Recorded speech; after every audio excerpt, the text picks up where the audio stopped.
الله تعالی د دنیا د هدایت لپاره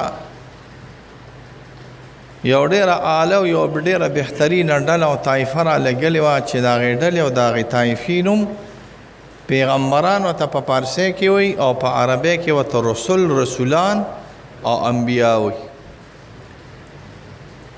دا رسولان او انبیا او پیغمبران دا هغه خلک دي چې د دې تعلق د الله سره د هر انسان تعلق د الله سره د هر انسان تعلق د الله سره دی، خو تعلق د عبدیت او تعلق د مخلوقیت.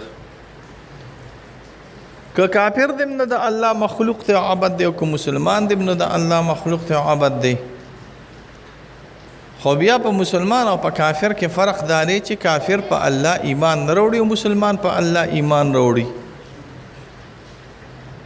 بیا په دې یوازې ایمان کې هم دا نه دی چې بس چا ایمان راوړه دا ټول خلک یو شان راغلي دي. نه، ټول خلک چېرته یو شان دي. د دنیا په معاملاتو کې ټول خلک خو یو شان نه دي راغلي. د دنیا په معاملاتو کې څوک کم مالدار دي، څوک زیات مالدار دي، څوک کم زورور دي، څوک زیات زورور دي، څوک کم مخوري دي، څوک ډېر مخوري دي، څوک کم عزت واله دي، څوک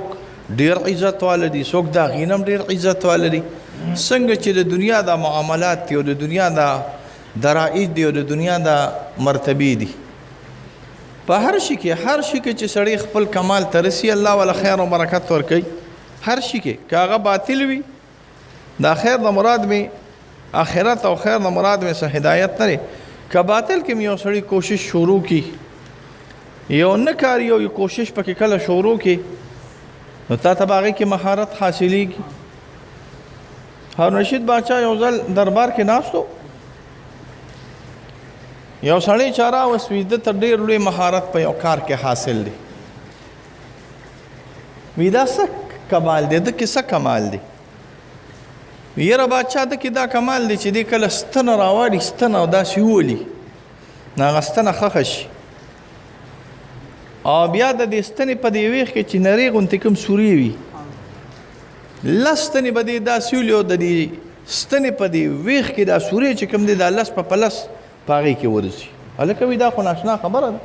اول ستنه ښخېږي کوم ځای کې چې وړه ستنه راوالي او داسې وولي او ښخه شي او بیا لا ده که ما تا خو وویشته نو موږ ته دا هم پته نه لګي چې پرېوته کوم ځای کې.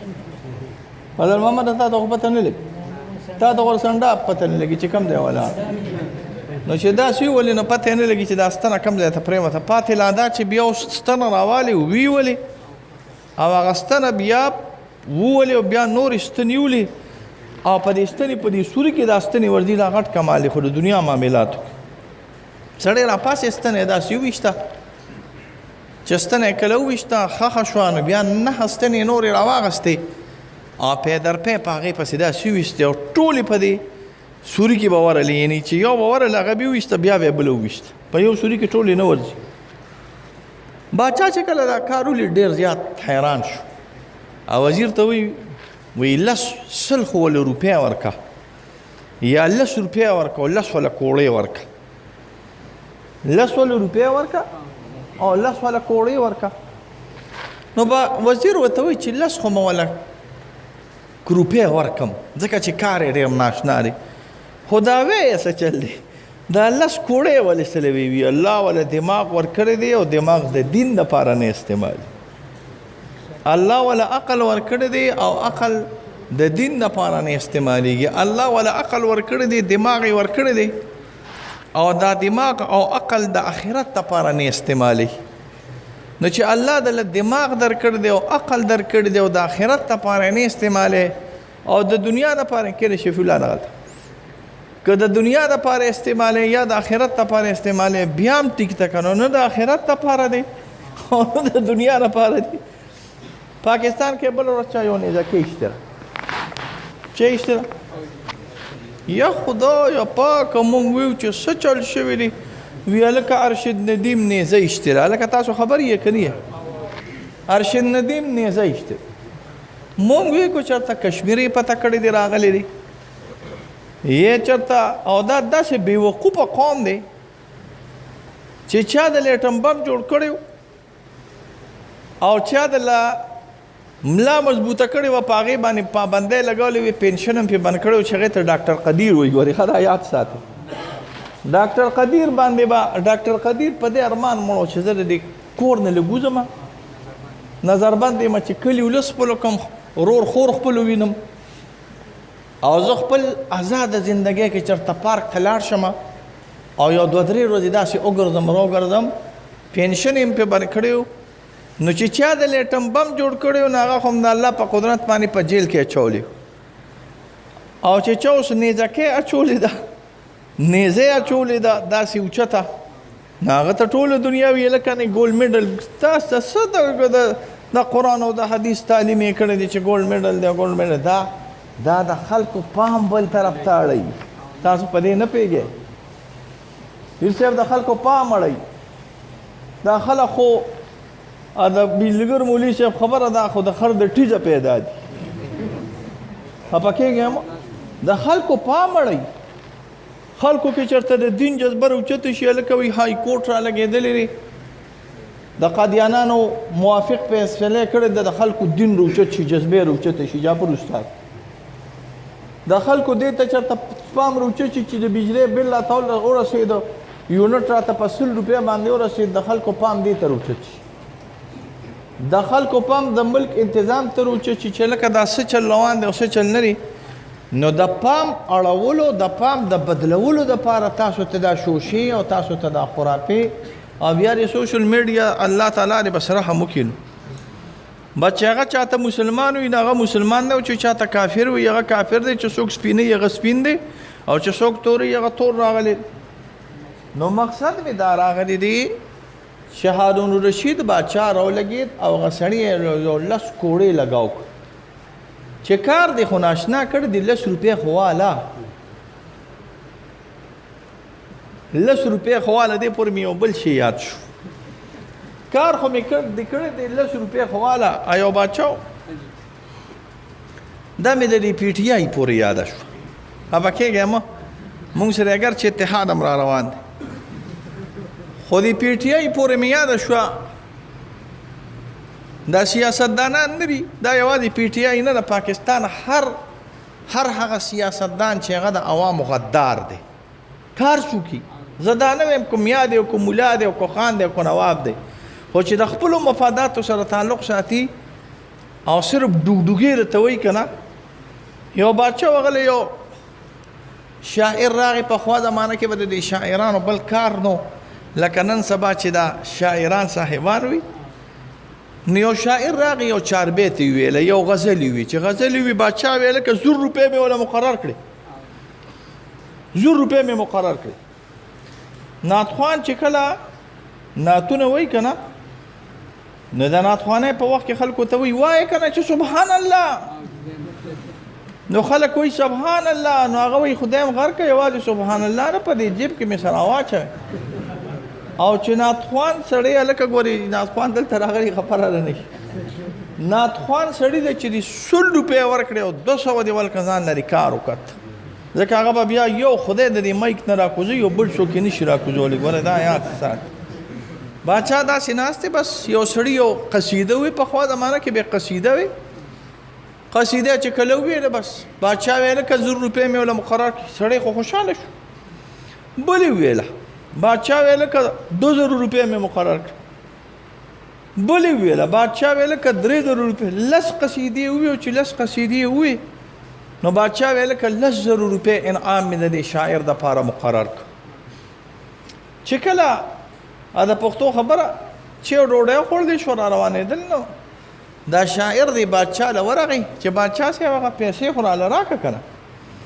هغه اعلانات چې دي کړي دي هغه پیسې خو راله راکړه که نه وي د څه پیسې وایي تا چې وایي چې دا 10,000 مې مقرر کړي او 20,000 مې مقرر کړي او 2,000 مې وایي خو تا قصیده وي او غزل دې وي زه دې خوشحاله ولم خبرې دې کولې زه دې خوشحاله ولم او ما اعلانات کو ته مې خوشحاله کړې خو بس تا زه خوشحاله کړم ما ته خوشحاله کړې د پیسو په دې کې څه راغلي دي ضرور خپل کار کوه ته خو لیونی شئ زموږ د حکومت او زموږ د خلکو دغه کار دا ستاسو نظر اړئ د دې نه ستاسو صلاحیتونه د دین نه اخوا اړئ تاسو له داسې صلاحیتونه الله درکړي دي قسم په الله باندې داسې دماغ دله الله درکړی دی د عقل چره چې ایمان مل شي که نه نو بیا دنیا د دې مقابله نشي کولی. ګوره دوه خبرې مې وکړې. یو اسې ایمان چې ایمان خو د سړي خو شودی، ایمان د سړی خو شودی، ایمان د سړي خو ضعیف ہے. روایت کې ناراضی ده الله پیغمبر صلی الله علیه وسلم فرمای المؤمن القوی احب عند الله من مؤمن الضعیف. مؤمن قوی د جسم په لحاظ سره، د علم په لحاظ سره، د دماغ په لحاظ سره، هر قسم لحاظ سره چې قوي مؤمن وي دا د الله په دربار کې د ضعیف مؤمن نه بهتر راغلی. تاسو په پیګه چې یو سړی په علم کې قوي او یو سړی سره علم نه ویني چې چا سره علم دی نو دا اعلی دی کړه. یو سړی په جسم کې قوي دی یو سړی سره جسم نشته او دا جسم دا دماغ یو سړی دماغ او عقل کې قوي دی بل سره نشته دی دا دماغ د الله د دین لپاره استعمالي خدا د الله په دربار کې خراغلی. تاسو له الله صلاحیتونه درکړي دي دا یاد ساته او دا صلاحیتونه سره د ایمان نه الله درکړي دي. موږ په دې باندې شکر وباسو.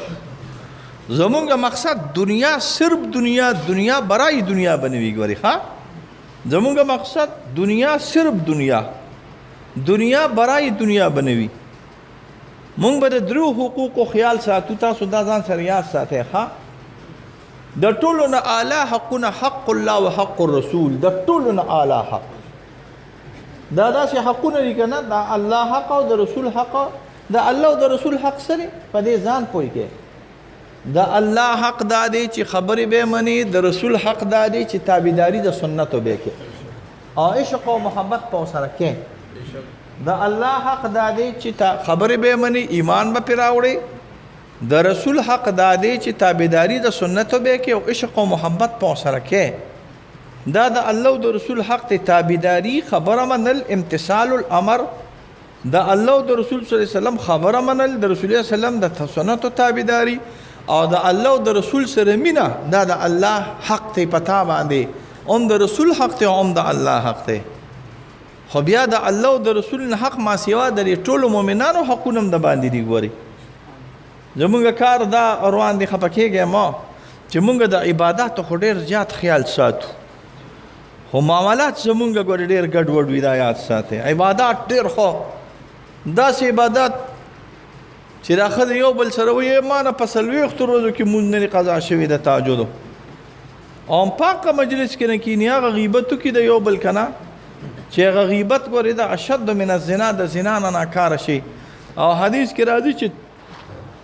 د نیکه کارونه تو کې او غیبت شروع کې نو د دې غیبت توجه نه دي ټولې د نیکه کارونه لاله ختم شو. دا غبل سړي په دفتر کې او دا غبل سړي په کاغذ کې عملنامه کې به الله لیکي. نو تاسو سوچو کې عبادت اعلی شی دی، عبادت ته معاملاتونه اعلی دی، خدا په اعتبار د مرتبه سره اعلی راغلی دی. نور چې صفای معاملات نه راغلی نه ګورې ډیر زیات تکلیفینو. د مؤمن خیال ساتل، د مؤمن د عزت خیال ساتل. حدیث کې راځي د بخاری حدیث ته رسول الله صلی الله علیه وسلم په حجۃ الوداع کې یو اخیری خطبه لوستلې ده. اعلی خطبه ده د ټول انسانیت لپاره ده، یوازې د مسلمانانو لپاره نه راګوري ښه. او د ټول انسانیت قوانین تقریبا د هغې نه تاویږي را تاویږي. د انساني حقوقو دا، د زنانو د حقوقو دا، د ملکی د قوانینو دا یوازې د اسلامیت قوانین نه دي بلکې دا د انسانیت قوانین راغلي دي. د ټول انسانیت لپاره د خیر او د برکت ته دی راغلي دي. سوی روایت کې راځي د الله پیغمبر صلی الله علیه وسلم داسې نه ولاړ دی په اوښه باندې نو تپوس کوي د څه ورځ ده؟ نو صحابه چوپ شو. پرون مې بخاري کې وي ای یوم هذا دا د څه ورځ ده؟ صحابه چوپ شو. ولې چوپ شو؟ مټقرنو شنو راغلی؟ مټه ادب یې کو او یو خبره بیا کوي. هر څه بدلېدل، نظام بدلېدو. مکه کې بوتان بدل شو، عبادتونه بدل شو، بت پرستی الله تعالی ختم کړه. ما کم خاص اشیاء چې د کفر او د شرکو هغه ختم شو. نو چې کم خاص اشیاء د کفر او د شرکو په مدل کې را غورځېدل نو چې دا کم خاص اشیاء د کفر او د شرکو دا ختم شو نو د کفر او د شرک د دې زینو نمونه الله رسول صلی الله علیه وسلم بدلول. زمونږ د علاقې نه دي دې کې چې کله پیرنګیان پاتې شو که نه هندوان پیرنګیان سیکان نو دوی د خپلو مشرانو په نومونو باندې زموږ د بعضو ښارونو نومونه یې ښودلي دي تاسو ته پته ده که درته نه پته نو دا فیصل آباد چې ورته تاسو وایئ که نه دا مخکې منټګمري وه څه جرنل منټګمري دا د پیرنګیانو د برطانیې غټ جرنیل راغلی مونږ ولې نوم بدل کړو مونږ پرې خوشحال یو دا هریپور چې وایې که نه دا یو غټ سیک تېره شوی دی هری سنګ ورته وایي هری سنګ نتولا کو پتولا ورته وایي نوم یې رانهیر شو خو هری سنګ ورته وایي دا د رنجیت سنګ ډېر سخت جرنیل راغلی داسې نور نو مستحبه دا ده چې سړی د کفر نوم بدل کړي د کفر د زیو نوم بدل کړي او نوم به د کافر په ځای په نوم باندې به نوم هم نږدې ګورې ښه د کافر په ځای باندې په نوم باندې به د ښار او د علاقې نوم نږدې لکه تو لیکې چې اندرا ګاندي روډ بیخته د اندرا ګاندي و چې موږ یې د نوم دشمنان یو ته ماته روډ جوړه یا تو وایې چې ګاندي او نهرو سکیم هاوس نو ګاندي او نهرو سکیم هاوس ماته مه جوړوه نو رسول الله سلام فرمایي ایو من هذا دا د سر واز ده صحابه وی جوړ نوم بله بدلی نو موږ چپ پاتې شو هسې نه چې زوړ ورته وویښو نو بیا تپوس کوي ایو شهر هذا نو جواب یې ورکړه چې دا خو د یوم عرفه ده وي ایو شهر هذا دا کومه میاشت راغلی ده نو د دوی ګمان کې دا راغی چې دا میاشت دا نوم بدلی نو بیا چپ پاتې شو وی دا حجة الوداع دا شهر ذی الحجه نه ده دا خو د ذی الحجې میاشت ده که نه وي او د ذی الحجې میاشت وی دا بلده کومه ده دا ښار کوم دی سوچ کوی دی ته بیت الله یعنی حرم بیا د ذی الحجې میاشت بیا په هغې کې د یو منحر وس او بیا خوله مبارکه د رسول الله صلی الله علیه وسلم دې کې الله تعالی آیاتونه ناشنا را نازل کړي یو حدیث مې یاد شو اليوم اکملت لکم دینکم اليوم اکملت لکم دینکم دا څه دی که ما نن ستاسو لپاره ستاسو دین مکمل کړ اليوم اکملت لکم دینکم کې یو یهودي راغی حضرت عمر رضی الله تبارک وتعالی عنہ ته وایي چې یو عمر صاحب تاسو باندې الله یو آیات را نازل کړی دی که هغه آیات په موږ را نازل شوي نو هغه به موږ د اختر ورځ ګرځولې وه وایي څه آیات دی وایي دا آیات دی که نه چې اليوم اکملت لکم دینکم اليوم دی که اليوم دی اليوم اکملت لکم دینکم آیات دی که نه وایي ښه دا وی چې مونږ ته را نازل شوي دي مونږ دا په خپله باندې د اختر او د عظیم الشان تخوار په طور باندې منو کړی دی وي څه دی و یو خو د جمعې ورځ وه او بله د جمعې سره د عرفې ورځ راغلی وه نو په دې ورځ باندې په دغه وخت باندې د الله په پیغمبر صلی الله علیه وسلم باندې دا آیاتونه هم را نازل شو او بیا یو عظیم الشان خطبه د رسول الله صلی الله علیه وسلم د خولې مبارکې نه راووته هغې کې څه شی دی الکه ګورې د تور په سپین باندې او د سپین په تور باندې هیڅ فضیلت نشته دا ستاسو د علاقې تور او سپین نه یادوي دا د دنیا تور قومونو د دنیا سپین قومونه یادوي چې ګورې دا بنی چې زه برطانیې والی مې او فرانس والی مې او سترګې مې شنې دي او رنګ مې سپین دي نو زه د افریقې په سوډانیانو باندې اوچت راغلی نه هیڅ د الله دربار کې هیڅ اوچتوالی نشته د عربو په عجمو باندې او د عجمو په عربو باندې هیڅ فضیلت او اوچتوالی نشته او تاسو باندې ستاسو عزتونه او ستاسو مالونه د یو مسلمان عزت په بل مسلمان باندې او د یو مسلمان مال په بل مسلمان باندې حرام دی مقصد زما دا راغلی چې تاسو به د حقوق الله خیال ساتئ ګورئ زمونږ ډېر ښه ملګري داسې ملګري دوستان هغوی د صله رحمۍ خیال نه ساتي د رور سره د تره سره د تربور سره د خویاندو سره د ماماګانو سره د تره د زامنو سره د ماما د زامنو سره د رشته دارانو سره ښه سلوک نه کوي ګورئ دا د اسلام طریقه نه ده حدیث کې راځي دې ته صله رحمي وایي د پلار د طرفه رشته داران دې ته مونږ په خپله اصطلاح کې عصبه وي د نیک سړي علامت دا دی د الله پیغمبر صلی الله علیه وسلم فرمایي چې څوک تا ته کنځلو کي ته ورته کنځل مه کوه او چې ستا رشته دار وي او هغه تا سره صله رحمي نه کوي قطع رحمي کوي نو ته د قطع رحمۍ په ځای باندې صله رحمي کوه ته د قطع رحمۍ په ځای باندې میا صاحب صله رحمي کوه د خپل رشتہ دار خاص کر چې غریب راغلی دا غلق له خیال ساتل. یو خبره تبل کوم اگر چې دې کې زموږ د مليانو نقصان دی، هر هغه صدقه چې هغه په صدقه وي او په خپل رشتہ دار وي د دې ثواب دوچن دی د هغه صدقې نه چې صرف صدقه وي او رشتہ دار له ورنه کې، یعنی پر رشتہ دار باندې صدقه صدقه ده او صله رحمی راغلی. خدا په هغه وخت کې چې ګوري غریبي سره راغلی اسنه چې ستام 15 جیره بز مکه دا د رور دیم 15 جیره بز مکه دا هغه خپل خیرات تا کړه وروړي او خپل خیرات هغه کړه وروړي نه قلار کې نه ګوري دا نه کیږي.